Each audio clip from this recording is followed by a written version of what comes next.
Je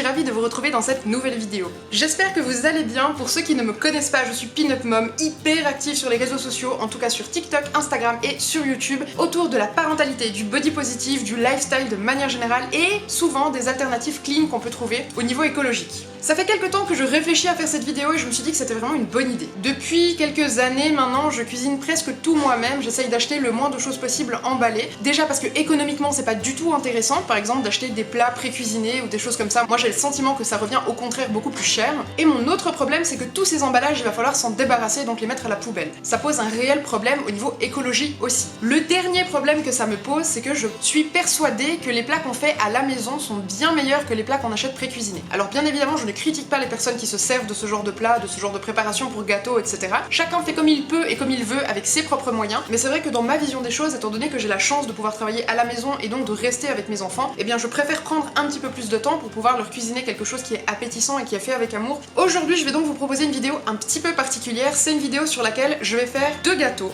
Un gâteau du commerce que j'ai acheté à la Migros en Suisse qui est celui-ci, donc un gâteau au chocolat assez lambda, et je vais ensuite réaliser le même genre de gâteau mais entièrement fait maison. Je vais essayer de rester sur les mêmes ingrédients, sur les mêmes proportions pour avoir quelque chose qui soit plus ou moins identique, tout du moins sur le papier. Et mon idée c'est ensuite d'avoir un goûteur, Papa Ours, qui va pouvoir goûter les deux gâteaux et me donner son opinion. Donc déjà essayer de deviner lequel est fait maison et lequel vient de la Migros, et me dire avec son regard à lui lequel il a trouvé le meilleur, lequel a la meilleure texture, etc. Enfin vraiment faire une évaluation un petit peu complète des deux gâteaux. Il faut savoir que de base il a fait une formation de cuisinier, donc il est plutôt bien placé pour ce genre d'expérience. On va commencer par faire le gâteau qu'on a acheté dans le commerce, donc le gâteau en sachet. Je dois admettre que je ne suis même pas sûre de savoir comment on le fait, on n'est pas à l'abri d'une surprise. Du coup je vais m'installer sur la table, je vais commencer par ce gâteau là et ensuite on va passer au gâteau fait maison. Du coup je vais commencer par la préparation du commerce, donc je vais regarder un petit peu comment il faut s'y prendre. On nous dit déjà qu'il faut préchauffer le four, donc je vais commencer par ça. Tu veux t'asseoir ici, faire avec maman? J'ai mis à préchauffer le four et j'ai récupéré un petit assistant qui avait très envie de participer, qui a déjà de la farine sur son pull d'ailleurs, alors qu'on va pas utiliser de farine pour le moment. Bref. Alors, il nous faut assembler le moule. Donc on a ici la préparation et on a le moule. Donc on va assembler ce moule. J'aime autant vous dire que moi, monter des meubles Ikea, c'est pas mon délire, donc je me demande si je suis plus forte en moule, mais j'ai un sérieux doute. Je ne sais même pas par où il faut l'ouvrir.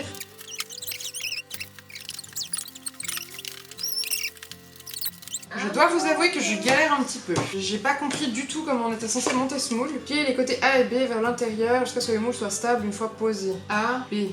C'est quel côté les A et les B? C'est quoi les mots?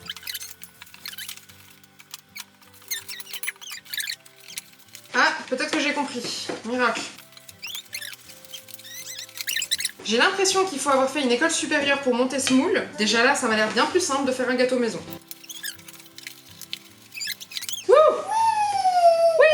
J'ai un moule. Ensuite, verser la poudre et les œufs. Donc on va commencer par verser la poudre, regarde Nao. Tu veux le faire avec moi? Ouais. Alors niveau déchets, c'est pas incroyable. Il y a des bouts de carton, je pense que ça doit se mettre au carton aussi. Donc ça se trie, il y a juste le sachet en plastique dans lequel il y a la préparation. C'est moins horrible que ce que je pensais, mais je reste quand même sur mes positions pour le moment. On va maintenant mettre 3 œufs dedans. Et maintenant la dernière étape, c'est qu'on va prendre 150 g de beurre et ensuite on va aller le faire fondre au micro-ondes ou au bain-marie. Je pense que je vais utiliser le micro-ondes, ce qui est pas génial non plus. Oh oui. Ouais maman.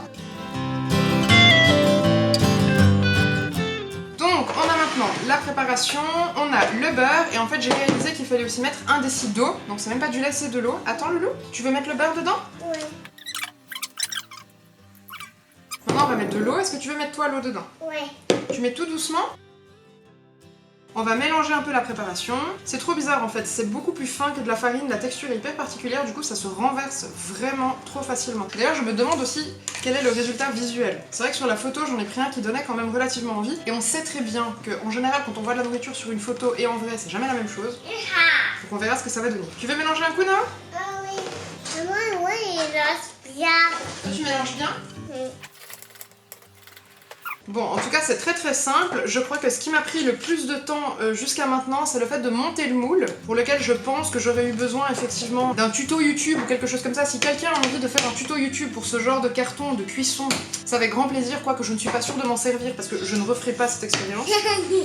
Alors on a une pâte qui est homogène, qui ressemble à une pâte à gâteau assez classique. Je dois aussi avouer que je ne suis pas du tout une spécialiste en pâtisserie. J'aime bien cuisiner, particulièrement du salé, mais c'est vrai qu'en termes de sucré, je cuisine assez peu et quand je fais des choses, je dois m'y reprendre à plusieurs fois avant que ce soit réellement réussi. On va demander au goûteur numéro 1 de goûter la pâte avant cuisson. Quel enfant n'aime pas ça? Quel adulte n'aime pas ça d'ailleurs? Tiens!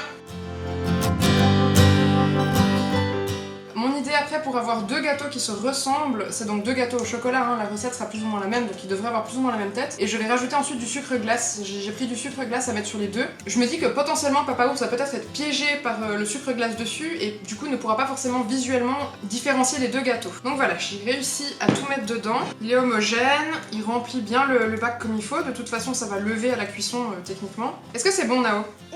Maintenant, je vais donc aller mettre ce gâteau au four, oula, avant que le moule me lâche entre les mains, ce qui est tout à fait probable. Je vais ensuite aller chercher les ingrédients pour faire le même type de gâteau, mais fait maison, et on va du coup s'attaquer au gâteau fait maison. Nao me demande encore, donc en tout cas, la version crue a l'air de lui plaire.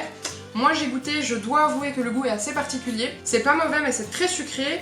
Et il y a un goût quand même relativement chimique. Après c'est peut-être moi qui exagère, je ne sais pas, mais c'est vrai que j'ai eu le sentiment que c'était pas incroyable. Je dois quand même avouer que la texture était très liquide, ça rentre parfaitement dans le moule, ça ne coule pas, donc pas de problème, et ça doit cuire pendant 60 minutes. Je n'ai jamais vu, je crois, un cake qui cuit aussi longtemps. Donc du coup je pensais pouvoir juste faire ma préparation maison et puis ensuite la mettre au four à la suite de l'autre. Je vais devoir attendre un petit peu. C'est super lourd, maman. Super lourd.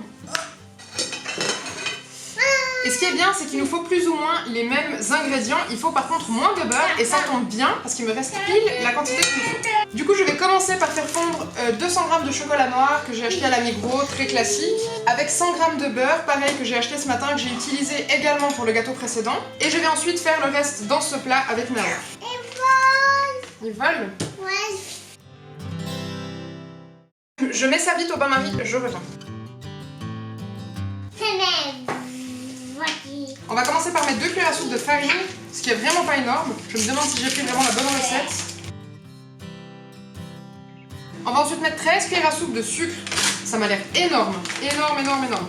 Je rappelle que j'ai pris la recette totalement au hasard pour avoir vraiment une recette qui soit pas fondante et qui corresponde plus ou moins au gâteau classique qu'on a fait avant.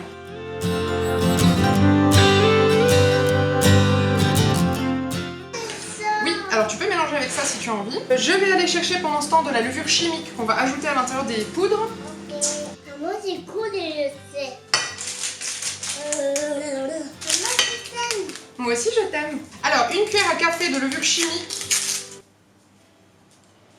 Maman, c'est cool en fait. On a tout ce qu'il nous faut en termes de poudre.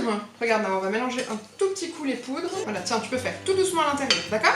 Moi pendant ce temps, je suis allée chercher mon beurre et mon chocolat qui étaient au bain-marie et puis du coup je vais les mélanger parce que je n'ai absolument pas mélangé pendant que ça cuisait évidemment. Maman, je t'aime. Moi aussi je t'aime. Comme moi. Comme toi? Ouais. Ouais. Je viens de recevoir un appel de mon chéri qui me dit qu'il est sur le retour, donc normalement il devrait arriver pile au moment où les gâteaux sont finis ou sont en fin de cuisson. Donc on va faire en sorte qu'il ne rentre pas à la cuisine. Cool. C'est cool, ouais. Et qu'il découvre à la fin les deux gâteaux. Oh, c'est un néné. Il y a un aîné là? Ouais. Elle fait quoi la maman? Maman, là, bébé. Elle donne à téter au bébé? Ouais. Toi aussi tu prends des fois le néné?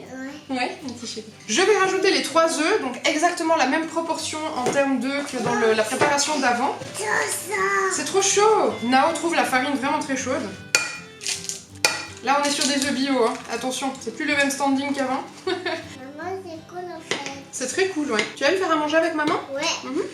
C'est aussi assez chouette parce que à la base je pensais pas du tout faire avec Nao et puis force est d'admettre que autant vers 2 ans, enfin il a un peu plus que 2 ans, c'est pas évident de lui apprendre à faire les bons mouvements, mais par contre c'est déjà un bon moyen pour travailler sa motricité, pour travailler un petit peu les différents goûts parce que bah évidemment il va goûter ce qu'on fait au fur et à mesure. Et lui du coup c'est vraiment une activité qui lui plaît pas mal. On va mettre le chocolat dedans?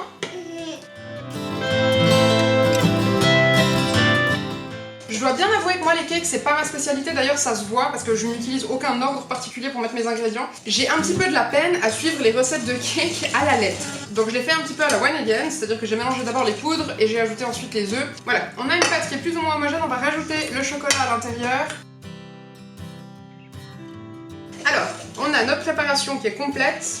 Je vais mélanger un petit peu et puis ensuite je vais aller beurrer mon moule et comme ça je vais pouvoir rajouter toute ma préparation à l'intérieur et je vais le mettre au four je pense dès que l'autre est cuit parce que si j'ouvre le four en pleine cuisson d'un cake, autant vous dire que ça ne va pas du tout donner l'effet escompté.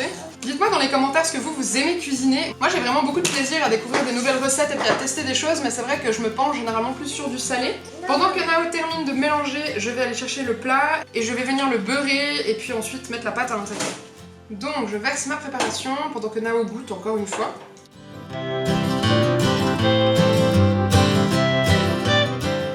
En général, je cuisine beaucoup avec mes grands, en particulier ma fille qui aime vraiment cuisiner, du haut de ses 5 ans et demi. Avec Nao, je cuisine un peu moins, par contre je lui propose quand même assez souvent, et là quand je me suis installée pour faire cette vidéo, il a voulu de lui-même venir vers moi. Puis comme on est que les deux aujourd'hui, qu'il n'y a absolument personne d'autre dans la maison, je me suis dit que c'était le moment de faire une chouette activité les deux, de prendre le temps de faire les choses tranquillement, et je dois avouer que c'est vraiment super chouette de pouvoir partager des activités sympas qui nous font plaisir à nous aussi, et pas seulement à nos enfants. C'est vrai que moi je suis pas tellement du genre à faire des jeux créatifs qui font travailler l'imaginaire avec les enfants, parce que je n'y arrive pas, j'ai beaucoup de peine à prendre un jouet et puis à me mettre dans la peau d'une princesse, d'un dragon, d'une voiture ou que sais-je. Par contre, faire des activités plus concrètes ou des activités manuelles, j'adore ça. Donc je vais être plus facilement prête à faire des bricolages, à lire des histoires, à faire du dessin, à cuisiner, enfin à faire des choses un peu plus concrètes comme ça. Avec ma fille, on avait fait aussi de la couture et c'est vrai que c'est vraiment le genre de choses que j'ai beaucoup de plaisir à partager avec les enfants et qui me permettent du coup de transmettre des choses plutôt que juste passer du temps à jouer, chose que j'ai vraiment pas de plaisir à faire.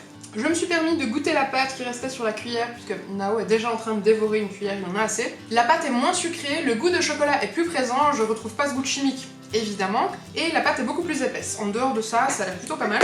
Donc on va simplement attendre que le premier gâteau termine sa cuisson. Je vais le sortir du four, je vais mettre celui-ci à cuire et puis je vous retrouve quand mes deux gâteaux sont terminés. Je dois quand même ajouter quelque chose, je ne savais pas en termes de facilité ce que ça donnait les gâteaux en sachet, donc qu'on achète dans le commerce. C'est vraiment pas compliqué du tout, c'est fait en 2 minutes, si on se dépêche c'est terminé, donc il n'y a plus qu'à le cuire. Ça prend beaucoup de temps de cuisson, je sais pas si c'est le même cas pour tous les gâteaux, mais c'est vrai qu'une heure de cuisson, je trouve ça vraiment énorme. Le deuxième gâteau, ça prend un tout petit peu plus de temps de réunir les ingrédients, de les mélanger les uns après les autres. Mais c'est rien de bien compliqué. On verra ce que ça donne au résultat, je pourrais peut-être complètement changer d'avis. Mais pour le moment, voilà, je pense pas qu'il y ait réellement un gain de temps énorme avec les gâteaux en sachet. Hello, je vous retrouve juste après la cuisson du premier gâteau, avec le bruit de fond de Nao qui est en train de jouer aux voitures, de la machine à laver qui est en train de tourner, des travaux sur le bâtiment d'à côté, bref, chez moi il se passe des choses merveilleuses. Je vous montre le gâteau. Franchement, il a une très jolie tête, il a bien gonflé, il sent assez bon, c'est particulier, hein. On sent que c'est pas un gâteau fait maison, mais pourquoi pas. En tout cas, la tête fait vraiment gâteau fait maison, j'ai absolument rien à lui reprocher. Le truc merveilleux, encore une fois, ils ont pensé à moi.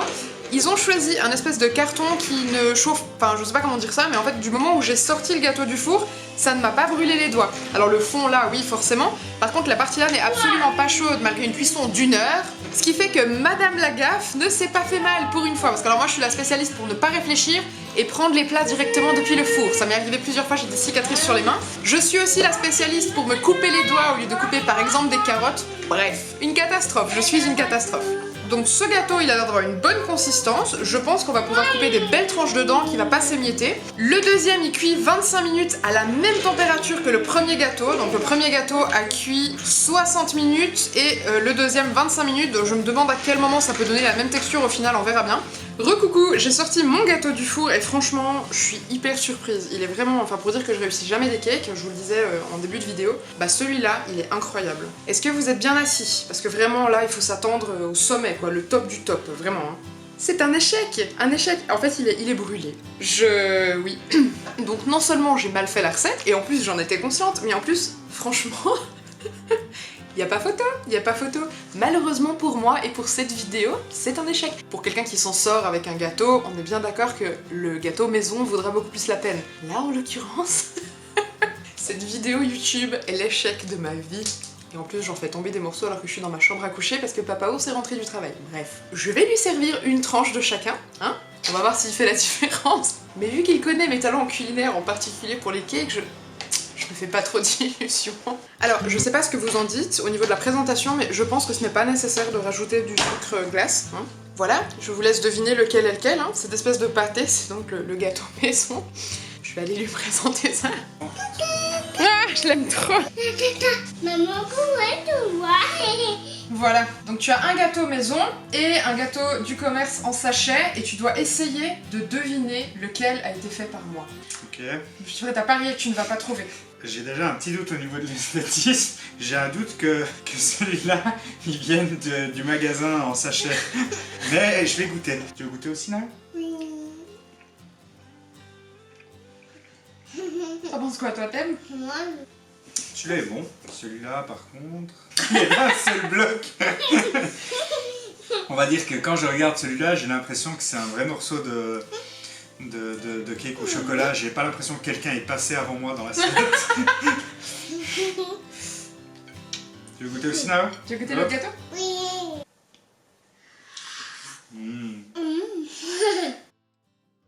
Alors, sans hésitation, celui-là vient du commerce, celui-là est maison. Oui. Étonnant. Par contre, je vous ferai remarquer une chose, c'est que malgré le fait que l'aspect de celui-là est complètement raté, il reste meilleur que celui du commerce. Celui-là, il a plus un goût de chocolat en fait. Je sais pas comment dire, il a un vrai Ouais, goût de j'ai pas cake au goûté chocolat. celui-là, quand j'ai Celui-là, il a un goût, tiens, goûte. L'odeur. Il a un goût très, très plat et très. L'odeur est particulière, je trouve. Ah ouais. Il a un goût hyper plat, alors que ici, si tu compares et que tu prends directement ça derrière, t'as vraiment un goût de chocolat, peut-être un peu plus de sucre même. Mais... Je suis soulagée parce qu'effectivement, Et effectivement, celui du commerce est pas très bon. Il est très neutre, il est très sucré, il y a un peu le goût de chocolat, alors que l'autre on sent quand même les ingrédients quoi, c'est vrai. Mais il est dégueu quoi, je peux pas le présenter comme ça. Ah oui non, là on dirait que c'est passé dans un home et puis que les personnes âgées se sont servis. Du coup cette vidéo est terminée, j'espère qu'elle vous aura fait au moins rire parce que j'espérais faire une belle leçon de vie pour moi-même et réaliser à quel point je fais bien de faire les choses maison, mais en fait je commence à me demander si je ne devrais pas plutôt acheter des sachets. Peut-être que j'empoisonnerai un peu moins mes enfants, je ne sais pas ce que vous en dites, bref. Si vous voulez que je refasse l'expérience de A à Z, donc que je refasse un plat bien cette fois et que je le présente à Papa Ours pour qu'il fasse la différence entre les deux et me donne son avis objectif, dites-le moi, je le ferai avec un plat salé parce que je sais que les plats salés, je les réussis. Typiquement, je pourrais le faire avec ma recette de lasagne et comme ça j'en profiterai pour vous la donner. Du coup, dites-le moi si ça vous intéresse, n'hésitez pas à laisser un petit pouce bleu sur cette vidéo, même si c'est un échec cuisant, ça va me motiver à faire d'autres échecs cuisants, je ne sais pas si c'est une bonne chose en fait. Je vous souhaite une super belle fin de journée et à tout bientôt, ciao.